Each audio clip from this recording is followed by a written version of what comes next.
Meskipun sebagian besar penjahat lebih memilih untuk tidak terlihat di publik, kisah The Dating Game Killer, yaitu Rodney Alcala, melibatkan kemunculan di televisi nasional di tengah-tengah pembunuhan besar-besarannya. Alcala kemudian terbukti menjadi salah satu pembunuh berantai paling terkenal di tahun 1970-an, menjadi tersangka utama lebih dari 100 pembunuhan. Sejarah The Dating Game Killer adalah salah satu kisah kriminal nyata yang paling memutarbalikkan dan akan membuat kalian merasa terancam saat malam hari. Pembunuh berantai Rodney James Alcala lahir pada tanggal 23 Agustus 1943 di San Antonio, Texas. Orang tuanya adalah pasangan Meksiko-Amerika bernama Raul Alcala Bujor dan Ana Marie Gutierrez. Raul memindahkan keluarganya ke Meksiko pada tahun 1951 dan meninggalkan mereka 3 tahun kemudian. Segera setelah itu, ibu dan kedua saudara perempuannya pindah ke pinggiran kota di Los Angeles, California. Alcala bergabung dengan Angkatan Darat Amerika Serikat pada tahun 1961 pada usia muda, yaitu 17 tahun. Setelah bertugas di militer selama 3 tahun, dia mengalami AWOL dan dianggap sebagai gangguan saraf. Selama ini, dia menumpang di Fort Bragg ke tempat tinggal ibunya. Segera setelah itu, seorang psikiater militer mendiagnosisnya dengan gangguan kepribadian antisosial dan mengeluarkannya dengan alasan medis. Selama persidangannya, Rodney Alcala kemudian didiagnosis dengan banyak kondisi kesehatan mental lainnya, termasuk gangguan kepribadian ambang, gangguan kepribadian narsistik, dan narsisisme ganas dengan komorbiditas psikopati dan sadisme seksual. Kejahatan pertama Rodney Alcala yang diketahui dilakukan pada tanggal 25 September 1969. Seorang saksi mata mengajukan laporan polisi setelah menyaksikan Alcala memikat seorang gadis muda ke apartemennya di Hollywood. Menurut catatan pengadilan, saat polisi tiba di lokasi kejadian, Alcala sudah tidak ditemukan. Tapi beruntungnya, gadis berusia 8 tahun yaitu Tali Shapiro masih hidup. Alcala telah memperkosa dan memukulinya dengan batang baja, menyebabkan dia mengalami trauma kepala yang parah. Untuk menghindari surat perintah penangkapan yang menunggu keputusan, Alcala bersekolah di sekolah film di NYU dengan nama John Berger. Pada bulan Juni 1971, saat berada di New York City, Alcala alias Berger membunuh korban pertamanya. Pembunuhan pertamanya masih belum terpecahkan hingga 40 tahun ke depan. Mayat Cornelia Shirley yang berusia 23 tahun ditemukan di apartemennya di Manhattan. Dia diduga telah diperkosa dan dicekik dengan darah dingin oleh Alcala. Segera setelah itu, Alcala ditambahkan ke daftar 10 buronan paling dicari FBI saat itu. Dia bekerja sebagai konselor di kamp seni anak-anak. 2 anak kamp melihat foto Alcala di poster FBI dan melaporkan keberadaannya kepada pihak berwenang. Setelah menghabiskan 17 bulan di balik jeruji besi, Rodney Alcala diberikan pembebasan bersyarat setelah 2 bulan yang singkat. Dia ditangkap kembali karena menyerang seorang gadis berusia 13 tahun yang menerima apa yang dianggap sebagai tumpangan ke sekolahnya. Dia hanya menjalani hukuman 2 tahun untuk kejahatan ini dan dibebaskan kembali pada tahun 1977. Setelah Rodney James Alcala dibebaskan kembali, petugas pembebasan bersyarat di Los Angeles mengizinkan dia melakukan perjalanan ke New York. Perjalanan antar negara bagian biasanya tidak diperbolehkan bagi pelaku berulang yang melakukan kekerasan. Penyelidik kasus yang tak terpecahkan New York sekarang memiliki bukti yang membuktikan bahwa tepat setelah pembunuhan berantai tiba di Manhattan, dia membunuh Ellen Joan Hoover, pewaris Shiro, dan Caroline Shirley, seorang pramugari dari TWA. Mayat Hoover ditemukan terkubur di Rockefeller Estate di Westchester City.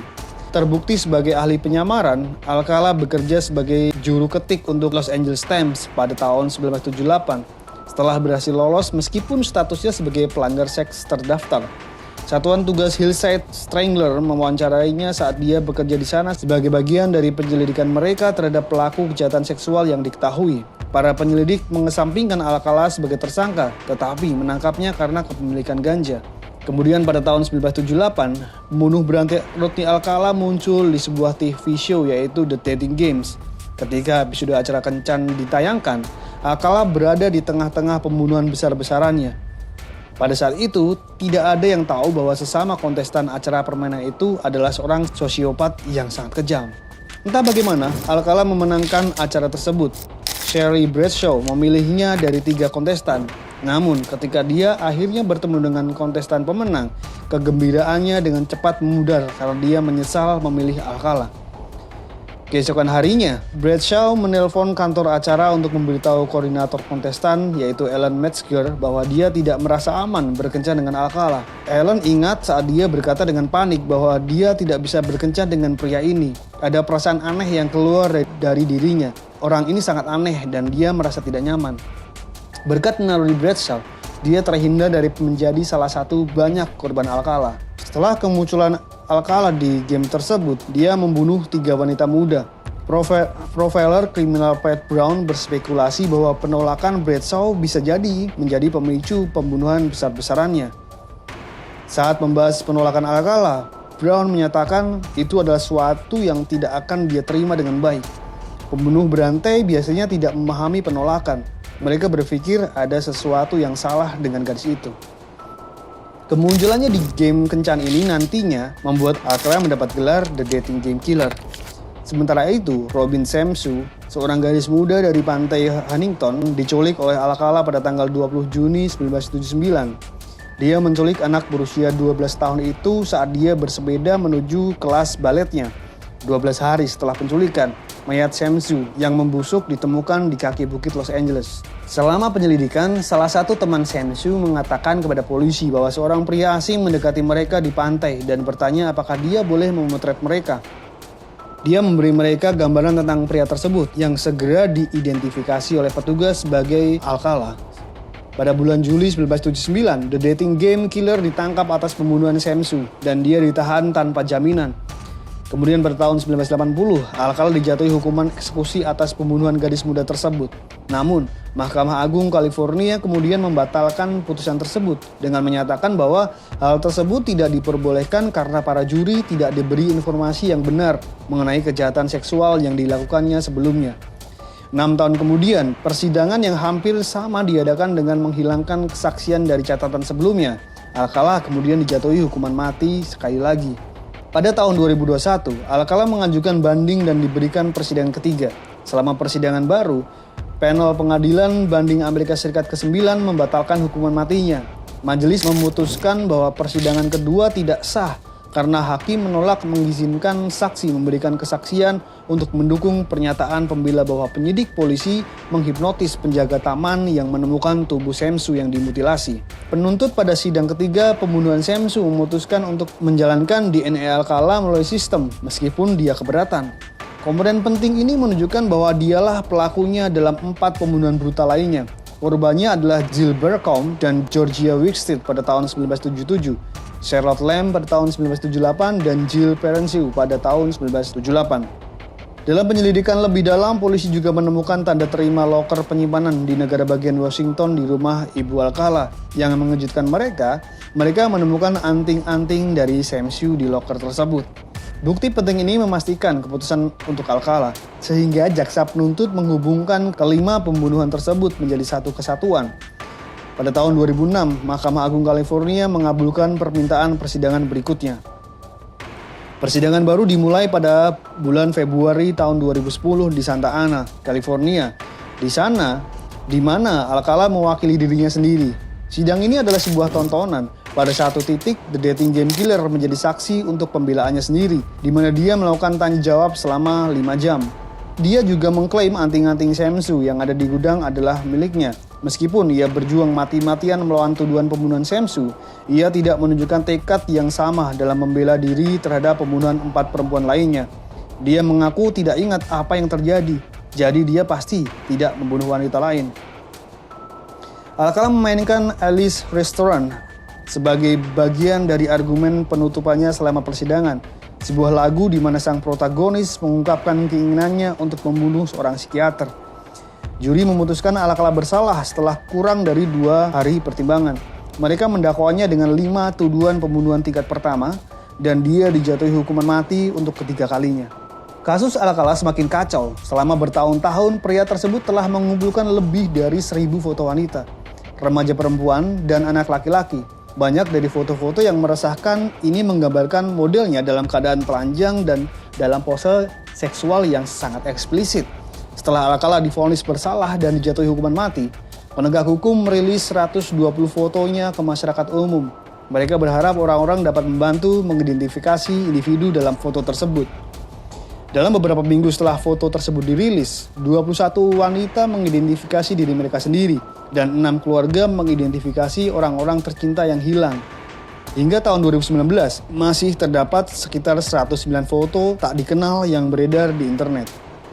The Dating Game Killer meski hanya dihukum karena membunuh 7 wanita, Alcala diperkirakan membunuh hingga 130 orang di berbagai negara. Alcala dijatuhi hukuman mati di California. Penyelidik di New York mulai menyelidiki kemungkinan hubungannya dengan kasus pembunuhan yang belum terpecahkan sejak tahun 1970-an. Dia didakwa pada tahun 2012 atas pembunuhan Cornelia Shirley pada tahun 1971 dan Ellen Jane Hoover pada tahun 1977. Alcala mengaku bersalah atas tuduhan pembunuhan ini dan dijatuhi hukuman 25 tahun seumur hidup. Pada tahun 2016, dia didakwa lagi dengan pembunuhan Christine Ruth Thornton. Dia menghilang pada tahun 1978 ketika dia berusia 28 tahun dan sedang hamil 6 bulan. Mayatnya tidak ditemukan sampai 4 tahun setelah dia menghilang. Christine Ruth baru bisa diidentifikasi jenazahnya pada tahun 2015 ketika DNA yang diserahkan oleh kerabatnya terbukti cocok dengan jenazah yang ditemukan pada tahun 1982. Dalam foto yang diakui Alcala diambil, salah satu kerabatnya juga mengenalinya. Christine Thornton akan menjadi korban pertama yang dikaitkan dengan foto-foto tersebut sejak foto tersebut dirilis ke publik. Meskipun dia mengaku mengambil foto tersebut, dia menyangkal bahwa dialah yang membunuhnya. Pada saat itu, dia mengaku tampaknya terlalu sakit untuk melakukan perjalanan ke Wyoming untuk menghadapi dakwaan. Jadi dia tetap di California, terus mengajukan banding atas hukuman matinya. Rodney Alcala juga menjadi tersangka beberapa kasus lainnya. Pembunuhan ini terjadi di San Francisco, Arizona, New Hampshire, New York, dan negara bagian Washington. Kemudian pada tanggal 24 Juli tahun 2021, Rodney Alcala meninggal karena sebab alamiah. Dia berusia 77 tahun dan menunggu eksekusi terpidana mati di Corcoran, California. Mantan wakil jaksa senior Orange County, Matt Murphy, jaksa penuntut kasus Samsu, mengatakan bahwa kematian Alcala sudah lama tertunda. Murphy menyatakan dia adalah pembunuh paling kejam dan paling sadis yang pernah saya tuntut. Alcala asik mencekik korbannya hingga tak sadarkan diri lalu membiarkan mereka sadar. Begitu mereka sadar kembali, dia akan terkejut melihat ketakutan di mata mereka dan melihat mereka menderita saat dia membunuh mereka. Murphy mengatakan bahwa penyiksaan ini seringkali berlangsung selama berjam-jam. Meninggalnya Alcala membawa kelegaan bagi keluarga dan individu yang terkena dampak kejahatan yang dilakukan predator tersebut. Banyak wanita lain yang merasa aman karena mengetahui bahwa mereka tidak perlu lagi khawatir menjadi korban The Dating Game Killer. Sekian dulu untuk kali ini. Terima kasih banyak yang sudah subscribe akun ini. Gue Adam pamit. Sampai jumpa.